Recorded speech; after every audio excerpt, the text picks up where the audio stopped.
Hi అండి, అందరికీ నమస్కారం. Welcome to my channel. ఈరోజు కార్తీక పురాణం 28వ అధ్యాయం చదువుకుందాము. ఓం గం గణపతియే నమః. ఓం నమః శివాయ. కార్తీక పురాణం 28వ అధ్యాయం. విష్ణు సుదర్శన చక్ర మహిమ. జనక మహారాజా, వింటివా దూర్వాసుని అవస్థలు? తాను ఎంతటి కోపవంతుడైనను వెనుక ముందు ఆలోచింపక ఒక మహాభక్తుని శుద్ధిని శంకించినాడు. కనుకనే అట్టి ప్రయాసములు పాలైనాడు. కావున ఎంతటి గొప్పవారైనను వారు ఆచరించు కార్యములు జాగ్రత్తగా తెలుసుకోనవలెను. అటుల దూర్వాసుడు ఈ శ్రీమన్నారాయణ్ణి కడ సెలవు పొంది తనను వెన్నంటి తరుముచున్న విష్ణు చక్రాన్ని చూచి భయపడుతూ తిరిగి మళ్ళీ భూలోకానికి వచ్చి అంబరీషుని కడకేగి, అంబరీష, ధర్మపాలక, నా తప్పు క్షమించి నన్ను రక్షింపుము. నీకు నాపై గల అనురాగముతో ద్వాదశి పారాయణమునకు నన్ను ఆహ్వానించితివి. కానీ నిన్ను కష్టములు పాలు చేసి వ్రతభంగము చేయించి నీ పుణ్యఫలమును నాశనము చేయదలసపెట్టి తిని. కానీ నా దుర్బుద్ధి నన్నే వెంటాడి నా ప్రాణములు తీయుటకే సిద్ధమైనది. నేను విష్ణువుకు కడగేగి ఆ విష్ణు చక్రము వలన ఆపద నుండి రక్షింపమని ప్రార్థించి తిని. ఆ పురాణ పురుషుడు నాకు జ్ఞానోదయము చేసి నీ వద్ద కేగమని చెప్పినాడు. కానా నీవే నాకు శరణ్యము. నేను ఎంతటి తపశ్శాలినైనను ఎంత నిష్టగలవాడినైనను నీ నిష్కలంక భక్తి ముందు ఇవేమీయూ పనిచేయలేదు. నన్ను విపత్తు నుండి కాపాడుమని అనేక విధాల ప్రార్థించగా అంబరీషుడు శ్రీమన్నారాయణ్ణి ధ్యానించి, ఓ సుదర్శన చక్రమా, నీకివే నా మనఃపూర్వక వందనములు. ఈ దూర్వాస మహాముని తెలిసయో తెలియకయో తొందరపాటుగా ఈ కష్టమును కొని తెచ్చుకొనెను. అయినను ఇతడు బ్రాహ్మణుడుగాక కాన ఇతనిని చంపవలదు. ఒకవేళ నీ కర్తవ్యమును నిర్వహింప తలచితివేనే, ముందు నన్ను చంపి తర్వాత ఈ దుర్వాసుని చంపుము. నీవు శ్రీమన్నారాయణ్ణి ఆయుధానివి. నేను ఆ శ్రీమన్నారాయణ్ణి భక్తుణ్ణు. నాకు శ్రీమన్నారాయుడు ఇలవేల్పు దైవము. నీవు శ్రీహరి చేతిలో నుండి అనేక యుద్ధములలో అనేక మంది లోకకంటకులను చంపితివి గాని శరణు కోరు వారిని ఇంతవరకు చంపలేదు. అందువలననే ఈ దూర్వాసుడు ముల్లోకములు తిరిగినను ఇతనిని వెంటాడుచే ఉన్నావు గాని చంపుటలేదు. దేవా, సురాసురాది భూతకోటులన్నీయు ఒక్కటిగా ఏకమైనను నిన్నేమియూ చేయజాలవు. నీ శక్తికి ఏ విధమైన అడ్డునూ లేదు. ఈ విషయము లోకమంతటికీ తెలియను. అయినను మునిపుంగవునికి ఏ అపాయము కలగకుండా రక్షింపమని ప్రార్థించుచున్నాను.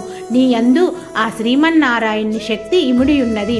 నిన్ను వేడుకొనుచున్న నన్నును శరణు వేడిన ఈ దూర్వాసుని రక్షింపుము అని అనేక విధముల స్తుతించుట వలన అతి రౌద్రాకారముతో నిప్పులు గ్రక్కుచున్న విష్ణు చక్రము అంబరీషుని ప్రార్థనలకు శాంతించి, ఓ భక్తగ్రేశ్వర అంబరీష, నీ భక్తిని పరీక్షించుట కిట్లు చేసితిని గాని వేరుగాదు. అత్యంత దుర్మార్గులు మహాపరాక్రమవంతులైన మధుకైటబులను దేవతలందరూ ఏకమై కూడా చంపజాలని మూర్ఖులను నేను దునమాడుట నీ వెరుగుందువు కదా. ఈ లోకములో దుష్ట శిష్టరక్షణకై శ్రీహరి నన్ను వినియోగించి ముల్లోకములందు ధర్మమును స్థాపించుచుండును. ఇది ఎల్లరికూ తెలిసిన విషయమే.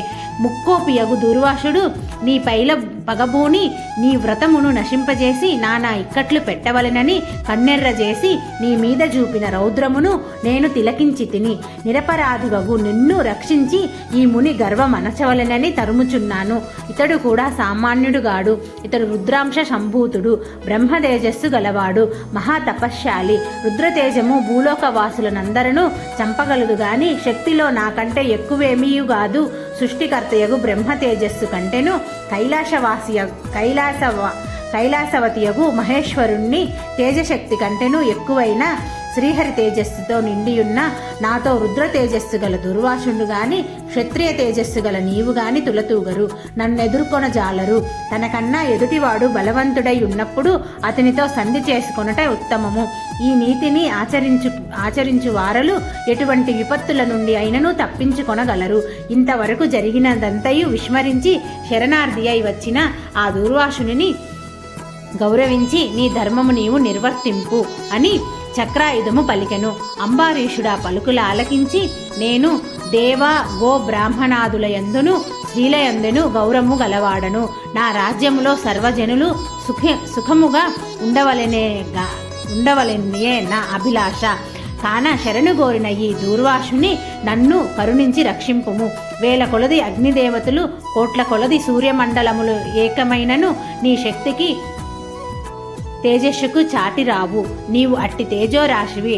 మహావిష్ణువు లోకనిందితులపై, లోకకంటకులపై, దేవ, గో, బ్రాహ్మణ హింసాపరులపై నిన్ను ప్రయోగించి వారిని రక్షించి తనకు కుక్షి అందున్న 14 లోకములను కంటికి రెప్పవలే కాపాడుచున్నారు.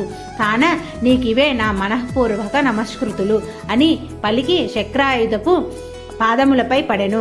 అంతటి సుదర్శన చక్రము అంబరీషుని లేవదీసి గాఢాలింగనమునర్చి, అంబరీష, నీ నిష్కలంక భక్తికి మెచ్చితిని.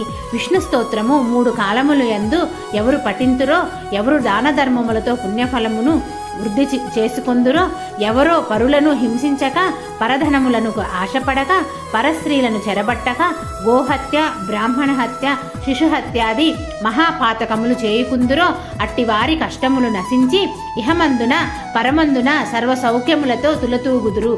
కాన నిన్ను దూర్వాసుని రక్షించుచున్నాను. నీ 12 వ్రత ప్రభావము చాలా గొప్పది. నీ పుణ్యఫలము ముందు ఈ మునిపుంగవుణ్ణి తపశ్శక్తి పనిచేయలేదు అని చెప్పి అతనిని ఆశీర్వదించి అదృశ్యమయ్యను.